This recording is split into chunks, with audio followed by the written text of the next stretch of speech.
کرم سے، اللہ کی عطائے خاص سے، خاص توفیق سے اللہ تعالیٰ نے ارشاد فرمایا تبارک الذی بیدہ الملک وہو علی کل شیء قدیر۔ وہ ذات انتہائی برکت والی ہے جس کے ہاتھ میں تمام کائنات کی سلطنت ہے اور وہ ہر چیز پر قادر ہے۔ وہ ذات، تصور کیجئے اس ذات کا جو خیالوں سے ماورا ہے،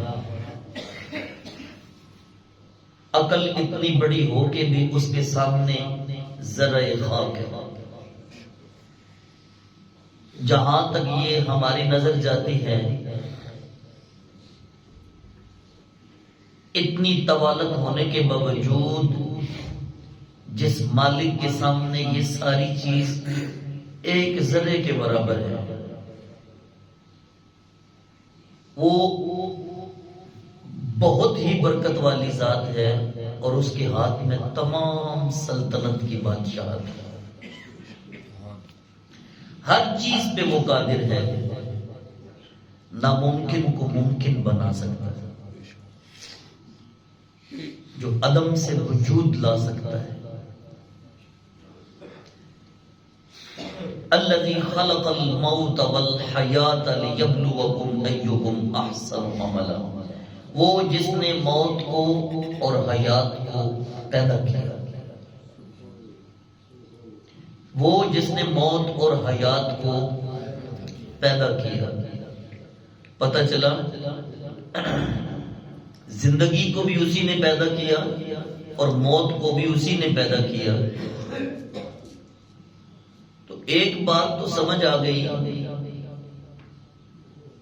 کہ جو چیز پیدا ہوتی ہے وہ وجود رکھتی ہے۔ پیدا ہوئے ہم تو وجود ہے، حیات کا وجود ہے۔ موت اس نے پیدا کی تو اس کا بھی وجود ہے۔ یہ مطلب نہیں کہ موت ایک ایسی چیز ہے جو بالکل ختم کرنے والی ہے یا ختم ہونے والی ہے۔ جب رب نے اس کو پیدا کیا، الذی خلق الموت والحیات، اسلوب تو دیکھیے نا، بزرگ لوگ کہا کرتے تھے پہلے موت پھر زندگی۔ اللہ نے بھی یہاں پہلے موت کا ذکر کیا پھر زندگی کا ذکر کیا۔ الذی خلق الموت والحیات، میں نے موت اور حیات دونوں کو تخلیق کیا، کیوں؟ لیبلوکم ایکم احسن عملا، تاکہ میں آزماؤں تم میں سے اچھے عمل کرنے والا کون ہے۔ اچھے اعمال کے لیے کون سرگرم رہتا ہے، خوبی عمل کو کون ڈھونڈتا رہتا ہے، کون ہے جس کی کوشش ہے کہ جو حکم رب نے دے دیا اس کو حسین طریقے سے میں مکمل کروں۔ میں نے موت و حیات کو اس لیے تخلیق کیا۔ وَهُوَ الْعَزِيزُ الْغَفُورُ، وہ بہت غالب اور بخشنے والا ہے۔ آگے اللہ نے پھر اپنی کاریگری کا تذکرہ کیا کہ میں کیسا کاریگر ہوں، میں کیسا بنانے والا ہوں۔ الذی خلق سبع سماوات طباقا، وہی ہے جس نے اوپر نیچے 7 آسمان بنائے۔ ما تری فی خلق الرحمن من تفاوت، اے مخاطب تو اللہ کی نظم تخلیق میں کوئی خلل نہیں دیکھے گا، تو دیکھ ہی کیا سکتا ہے؟ جہاں تک تو دیکھ سکتا ہے وہاں تک تو دیکھے گا۔ رب نے جس ترتیب سے اس نظام کو بنایا ہے اس میں بابا کوئی خلل نہیں ہے. اللہ کی تخلیق میں کوئی جھول نہیں ہے.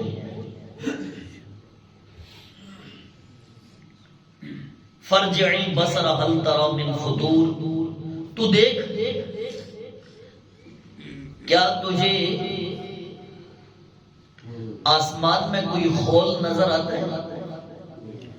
اتنا بڑا آسمان بنایا میرے اللہ نے، پھر اس آسمان کے اوپر پھر آسمان، پھر آسمان، پھر آسمان، 7 آسمان میرے رب نے بنائے. تو ان میں خول نہیں دیکھتا، بلکہ تو خول کیا دیکھے گا؟ ثم ارجع البصر کرتين ينقلب اليك البصر خاسئا وهو حسير. تو دوبارہ دیکھ، پھر دیکھ، تیری نظر ناکام ہو کے تیری طرف ہی واپس لوٹ آئے گی. اللہ کی تخلیق میں، اللہ کے شاہکار میں تو کوئی خلل نہیں دیکھے گا کہ میرے رب نے کتنا حسین بنایا، اس میں کوئی عیب میرے رب نے چھوڑا ہی نہیں. اللہ اکبر. وَلَقَدْ زَيَّنَّا السَّمَاءَ الدُّنْيَا بِمَصَابِيحَ، اور بے شک ہم نے آسمان کو چراغوں کے ساتھ مزین کیا. رات کو کبھی آنکھ کھلے تو کھلے آسمان کے نیچے کھڑے ہو کے تک کے تو دیکھ میرے اللہ نے کتنے چراغ جلائے، کتنے چراغ جلائے. اور یہ چراغ جلا کے میرے اللہ نے یہ چراغ جلا کے یہ حسین نظارہ تیرے لیے اس لیے بنایا کہ کبھی رات کے پچھلے پیر تیری آنکھ کھل جائے تو جلدی جلدی وضو کر کے، جب تو وضو کر کے اٹھے نا، ایک مرتبہ آسمان کو دیکھ کہ میرا بنانے والا، میرا خالق و مالک کتنا حسین آسمان بناتا ہے، کتنا پیارا آسمان بناتا ہے. اور پھر ایسے خالق کی بارگاہ میں نے سر بسجود ہونا ہے جس نے آسمان کو چراغوں سے مزین کیا. وَجَعَلْنَاهَا رُجُومًا لِلشَّيَاطِينِ، اور ہم نے ان ستاروں کو، ان چراغوں کو شیطان کو بھگانے کے لیے، شیاطین کو مار بھگانے کے لیے ان کو بنایا ہے. دوسری چیز، ایک آسمان کو مزین کیا، دوسرا شیطانوں کو مار بھگانے کے لیے بنایا. شیطان کیا کرتے تھے؟ آسمان دنیا پہ پہنچ کے اوپر والوں کی سرگوشیاں سنتے تھے، اوپر باتیں کیا ہو رہی ہیں. اللہ تعالیٰ نے ستاروں کو بنایا، چراغوں کو بنایا. وہ ایک گولا نظر آتا ہوگا نا آگ کا، جو چلتا ہے اور پھر کچھ میل کے فاصلے پہ جا کے غائب ہو جاتا ہے. یہ رجم، اللہ تعالیٰ نے یہ رجم بنائے ہیں ان شیطانوں کو. اے انسان تو پہچان اپنے آپ کو، تو ایسا رب کے دشمن کا ساتھی بن گیا. اللہ رب العزت نے تو تیرے لیے یہ اعزاز بخشا ہے کہ جب تو اس کے راستے میں کھڑا ہوتا ہے، اس کا دشمن تجھے جتنا مرضی ہی برگلائے، جتنا مرضی ہی وسوسہ ڈالے، اللہ نے تو اس دشمن کو مار بھگانے کے لیے بھی انتظام کیا ہوا ہے. لیکن اس میں تیری اپنی ہی خامی ہے کہ تو پکا اس کا یار ہی بن جاتا ہے، پکا اس کا دوست ہی بن جاتا ہے. 2 رکعت نماز پیچھے امام اللہ اکبر اتنا کہنے کی دیر ہے، پھر جو تو اس کا ساتھی بنتا ہے اور تجھے نماز میں وہ کہاں کہاں گھماتا پھراتا ہے، یہ پھر تو خود ہی سوچ لے. باقی اللہ رب العزت نے تو تجھے اپنی بارگاہ تک پہنچانے کے لیے ایسے رستے آسان کیے ہیں اور تیرے دشمن کو دور بھگانے کے لیے بھی اس نے انتظام کیے. بس ہم حضرت انسان جو ہے وہ خود اس معاملے کو سمجھ نہیں پا رہے. فرمایا وَأَعْتَدْنَا لَهُمْ عَذَابَ السَّعِيرِ، اور شیاطین کے لیے ہم نے دردناک عذاب تیار کر رکھا ہے. وَلِلَّذِينَ كَفَرُوا بِرَبِّهِمْ عَذَابُ جَهَنَّمَ، اور جو اپنے رب کا انکار کرنے والے ہیں ان کے لیے عذاب جہنم ہے. وہ کتنا برا ٹھکانہ ہے. سنو ان کے ساتھ ہوگا کیا جو اللہ کے انکار کرنے والے ہیں. اذا القوا فیہا سمعوا لہا شہیقا وہی تفور، جب ان کو اس جہنم میں جھونکا جائے گا تو وہ جہنم کی چٹخار کو سنیں گے جو اور دہشت زدہ ہوگی. تکاد تمیز من الغیظ، جب وہ دل دہلا دینے والی آواز نکالے گی اور غضبناک ہوگی. اور جب ان کو اس میں ان کافروں کے کسی گروہ کو اس جہنم میں جب پھینکا جائے گا تو سألہم خزنتها الم یأتکم نذیر، ان سے سوال کیا جائے گا وہ کیا تمہیں کوئی جہنم سے ڈرانے والا نہیں آیا تھا؟ تو وہ کیا کہیں گے؟ قالوا بلا، وہ کہیں گے ہاں ہاں ڈرانے والا تو آیا تھا. اور سننا میرے دوستو سننا، وہ وہاں پہ جا کے کہیں گے ہاں ڈرانے والا تو آیا تھا. قد جاءنا نذیر، بے شک وہ ڈرانے والا تو آیا تھا. فکذبنا، ہم نے ہی اس کو جھٹلایا، ہم نے ہی اس کو اہمیت نہ دی. وقلنا ما نزل اللہ من شیء، ہم نے کہا او بھائی تیرے اوپر اللہ کی طرف سے کوئی کتاب نازل نہیں. ان انتم الا فی ضلال کبیر، ہم نے ہی اس کو کہا تو سیدھا سیدھا گمراہ ہے، یہ تو کیسی آفاقی باتیں کرتا ہے کہ آسمان سے کتاب اتری ہے. لیکن اب سمجھ آئی ہے. وقالو، پھر وہ کہیں گے لو کننا نسمع، کاش کہ ہم وہ باتیں سن لیتے. نسمع، کاش کہ وہ باتیں ہم سن لیتے. او نعقلو، اور ہم عقل سے کام لیتے. ما کننا فی اصحاب السعیر، تو ہم جہنم والوں میں سے نہ ہوتے، ہم دوزخ والوں میں سے نہ ہوتے. ہم آج جن کو جلایا جا رہا ہے ان کے اندر نہ ہوتے. کاش کہ ہم کوئی عقل سے کام لیتے، ہم کوئی بات غور سے سن لیتے. اللہ اکبر کبیرہ. فاعترفوا بذنبہم، وہ اپنے گناہوں کا اعتراف کر لیں گے. فسحقا لاصحاب السعیر، اور جو دوزخ والے ہیں وہ اللہ کی رحمت سے دور ہوں.